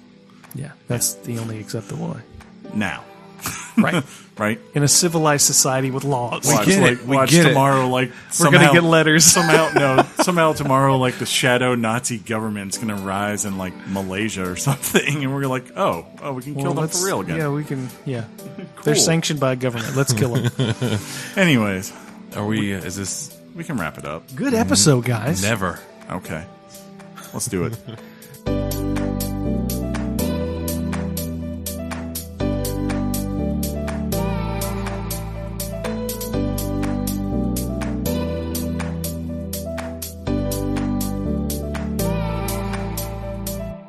Emails! Electronic. Emails. Y'all, man. No. I was going to do. You have just dropped no. it twice today. Electronic mail. No one can see you do that. You were That's literally, pointless. look, I've been, don't make fun of my arm movements. you were literally Blake Griffin flying through the air. And The I hour. was Like Griffin flying through the hour. and I was Chris Paul. No, wait. He plays for Houston now. But back in the day, the classic. hour. I was Chris Paul tossing you my best assist. I know. I don't and want the you bull just- cup. I want the yayo cup. It went straight to your numbers. A And little you just child. dropped it. I'm making fun of children. Toddler Anyways. children that can't roll their. No. You guys both dropped it. You dropped it didn't. so terrible. You did. I didn't. It was bumbled. Electronic mail. LeBron's going to the line now. Good job. Who's that? He's a talented athlete. Some I have say to he give can play. credit. I have to give credit. I tried our audience because we didn't have any emails last week. I should do it every week because apparently they write in when we do that. So let's read a couple of them, Chris. We got 4 this week. That's not Quit enough. telling them how many we got. Why? I said, cause, I just said we got. Just read what we got. You know, just leave it at that. Well- there's a curtain you should hold up with your audience. We should stop. We A should wall. start arguing off air. We do. This part of the show, this is acceptable. This is the old train wreck part of the show. Anyways, emails, you can write them into weeklygameschat@gmail.com. That's weeklygameschat@gmail.com. Just like Aaron did. Aaron. Oh, what's up, Aaron? He said, I just wrote to say I love you. Oh, I wrote to say that I care. I wrote to say I love you. I mean it from the bottom of my heart. P.S. Roll Tide. I live in Nashville, but born and raised in Alabama. PSSS. PSSS. Really digging Destiny 2. Sean. Or is it Sean? Or is it Sean? do you know which one it is? It's the second one. It's the second one. Okay. He went with the one that I think everyone mistakenly goes with first, and then SEAN. He went with old Shawn Michaels last. So Yeah. That's what's up. Destiny 2 is the jam. I started Iron Banner. Iron Banner. Yeah, that was really fun. That's why we're not playing PUBG tonight. No, I tried to reach out to you last night to play PUBG. I tried to call you on Skype. I've tried to do a lot of things with you, but you have just been in your own little bubble, Christopher. Yeah, I've been in Mordor. I don't know if you know this. I had to do something for the show. I don't know if you know this. Let's play Mordor. It's a huge deal. It's the greatest game ever. Sauron is one of the great leaders of all time. Beautiful jewelry. We're definitely going to get emails now. Next up, Scott. What up, Scott? He says, hey, guys. Hey. Hi. Thank you. Thanks for the show and for letting us into your proverbial living room. You're welcome. On a weekly basis. Sure. My question is as follows. See, Sean, proverbial. Yeah, means. Indeed. I am Richard. 34. I'm a 34-year-old dude with a wife and 3 kids. I'm with you on the first part of that, Scott. Not the last part, but I'm with you. How old are we? They're Ancient. 42. I'm not in my 40s, dude. Not yet. We're from the second age We're not millennials. of Middle Earth. Wow, that was a long time ago. I only really get to play at night after everyone goes to bed. Strictly PS4 player for budgetary reasons. My wife, His wife was reluctant or was cool enough to be Just read what it says, Chris. His wife was cool enough with that purchase. And Just read it. As much as I adored Battlefield 1 last year and Destiny before it, I find that I don't have the time to sink into really getting into online multiplayer games. So I tend to play FIFA. Had to buy it once, and I didn't win the contest, laugh out loud. And every so often revisiting The Witcher 3 and the Uncharted series. Super excited to finally be playing The Lost Legacy. Eagerly awaiting The Last of Us 2. Indeed. What would you recommend game-wise for a guy like me who doesn't have as much time as he'd like to play the games he loves? On PS4. Good question. If you could, what was the one earlier this year, John, that we both played that was like 8 hours action game? I will say, as you think about that, Destiny 2 is actually great. Hellblade. Yeah. Yeah. I mean, Hellblade, Senua's Sacrifice. Yeah, that's a really dark game. Senua's. But the game's like is actiony at times. It's also story narrative, which you'll like.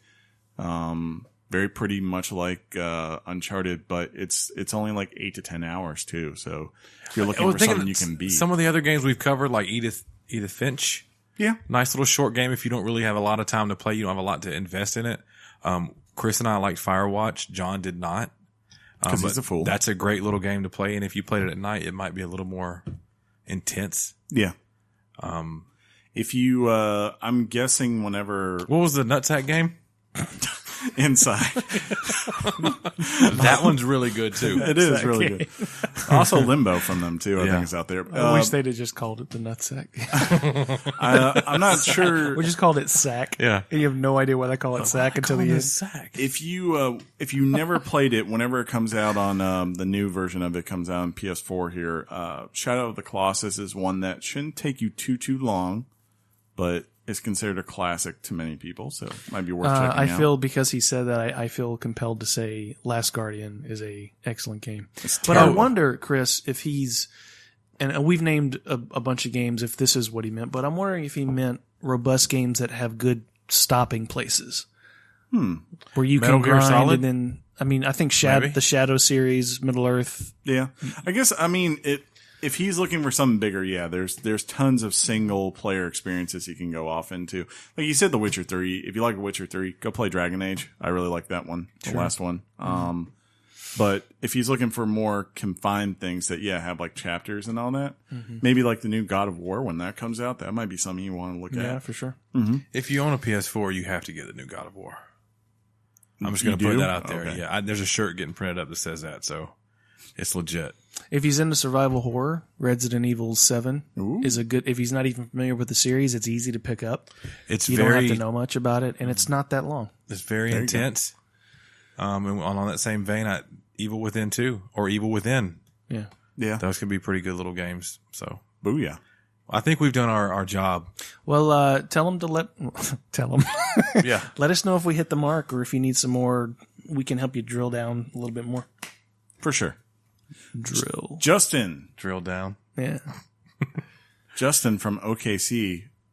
That's Oklahoma City, It guys, is. if you didn't know. It is. Home of the Thunder. Never would have Paul guessed. George, Carmelo Anthony, and every other small forward in the whole You're going to leave out the main one? I mean, I guess they have Russell Westbrook. Thank you. Kevin Durant's like, well, he doesn't have a ring. And I Oklahoma do. City, he's right in the middle. I wonder if he's a Sooner or a Cowboy. Man, depending on that, well, regardless, Watch him come back. He's like, I like Texas. Watch him go like, I really am a big fan of Baylor. He's like, what? You're in Oklahoma. Hey, dudes, What's up? here's a fun question for you. If the Oasis from Ready Player One was real and you had the full immersion setup where you can sense everything happening in the simulation, what video game would you most want to experience? Some cool examples would be a Spider-Man game where you feel like you're truly swinging from building to building, a Forza or kart game where you can feel like you're driving the actual courses, or maybe even PUBG where you can feel the adrenaline of hiding just before murking someone. Oh, and Texas sucks. Boomer Sooner. There you go. Keep being cool, Justin from OKC. Justin, the two games that popped to my mind first were Mario Kart. Mm-hmm.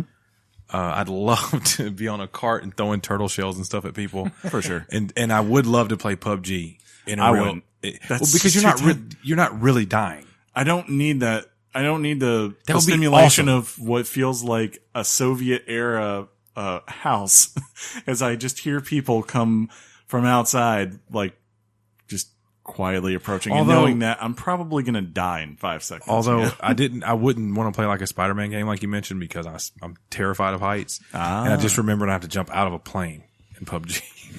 You probably wouldn't want to be in Shadow of War then. Yeah. You jumped from some pretty high points in that game. Resident Evil, hands down. I feel like I would do good in a horror. I'd play Outlast in a heartbeat in real life. I would definitely go with. Please say Super Meat Boy. No, the first thing that popped in my mind was honestly The Witcher. I love Witcher 3. I love that game. We're missing, I think, a really cool one is any of the Assassin's Creeds. I'm surprised you guys didn't say Zelda. Right? That's I don't know.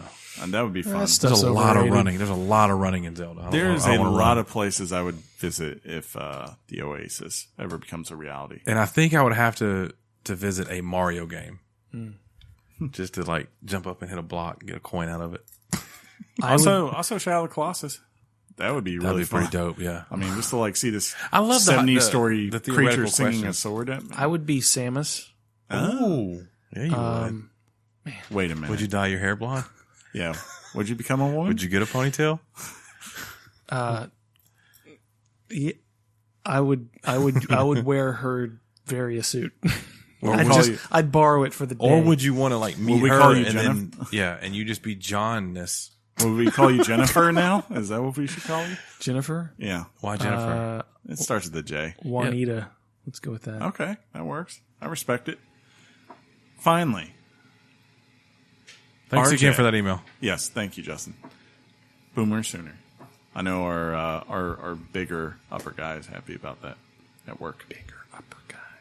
I'll tell you what that means. I know what it means. Okay. I got you. Okay. Hey guys, it's RJ again. How do you spell that? You take the D2 of RJ. RJ. Giving you an email. I would write more often.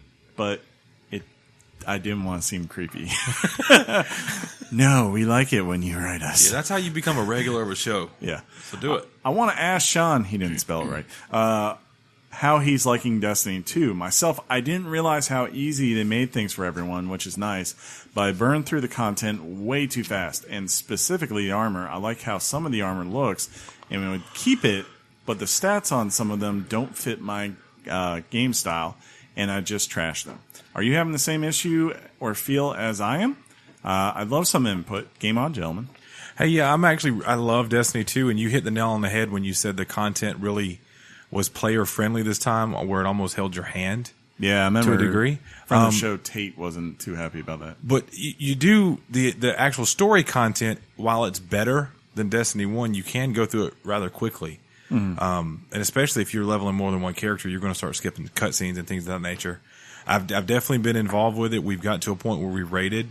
Mm-hmm. We've beaten the raid. We've run it several times. We're getting ready for the hard mode raid that's coming out.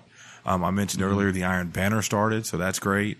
They introduced the trials, which are apparently going to have seasons now.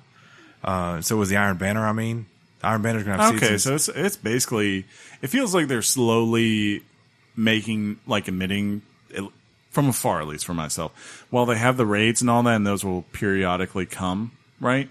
It definitely feels a lot more to me like they're embracing the Diablo-ness of this game and like trying to set that up where it's like, okay, hey, here are these little carrots that we're going to keep putting out, occurringly to keep you playing, to give you a reason to play this week and then next week afterwards, right? And then like you could have your secondary characters that you're focusing when those things aren't happening. And what's happening for me is I've waited to level a Titan up last. I started out with a Hunter, Warlock, and now a Titan, and I think I'm enjoying the Titan. Okay, it's fun. There's enough there to keep you playing, but we've gotten to a point where we did take a little bit of time off with the rating and whatnot and the leveling aspect. It helped me because we started playing PUBG. Yeah. So it got to a point where I don't feel burnt out on it at all, but I can definitely see that it's a little bit easier to kind of get through. I would hold on to your scout rifles because there's a particular mission to where you get a certain exotic weapon that you need to break down 5 scout rifles. And you never know if you have more than one character that you want to get more than one of those weapons. There is a lot of stuff they seem to be adding. There's missions after you beat the game. It can keep you going. So I'm definitely still enjoying it. I'm not going to quit playing it anytime soon. So thanks, nerd. Yeah. That was a lot quicker than the Mordor talk, buddy. Yeah, right. No, I'm kidding. You can get 5 stout rifles and break them down and get new things. No, it's very vital. This has been... Oh, I want to give some shout-outs to Twitter. Oh, okay. This has not yet been. We got a new follower, Monkey Manka. Gave us a nice follow. At Carl Hayes 21 gave us a screenshot, which I'm about to like right now, of his, I believe, Super Nintendo mini console. Woo! So that was pretty cool. It showed, looks like, John, is that Super Smash and Turtles in Time? Is that what all that is? Turtles. That's Super Smash TV and Turtles in Time, yes, sir. That's pretty nice. Turtles in Time. Let's see. At our good friend Mike, he let us know, we talked about last week on which Donkey Kong it was that he was playing. I remember this. Yeah. He confirmed it was Donkey Kong Country Returns. There you go. Originally on Wii, but released on 3DS. Thanks for that knowledge. Yeah. And if you want to get in a conversation and have, your name read out, and we also had another follower. I just saw this. Let's see what her name is. Ooh, it's a lady. Well, I'm not going to. And now she's left. Oh, you can't laugh at that. I'm not going to say that one. That's bad. Yeah. I think that's it. But if you want to follow us or give us any mentions, of course, it's at Weekly Games Chat on the Twitters. Hey, and we're also on Facebook at Weekly Games Chat. This has been episode 125 of Weekly Game Chat. If you like the show, subscribe to us on iTunes or whatever podcast service you want to use. You'll get new episodes every Wednesday. If they have a subscription or rating system, make sure you give us a like and, if possible, drop us a review. Helps people find the show, which is also a good thing for us because, then they tell 2 friends and so on. and so on. And then after 14 times, everyone knows. But Is that true? yeah, you can only like keep multiplying up like 14 times before you would literally have. It's why like all those things are a pyramid scheme. I'll explain it to you later. Thanks, man. Yeah. Until next time, I will simply say game on, Sean. Game on, Chris. Nice haircut. Thank you. Game on, John. Oh yeah, game on. He never notices. Chris and Sean. Game on, John. He never notices. You're a mean person. Your mom's box. Peace out, everybody. Thug life.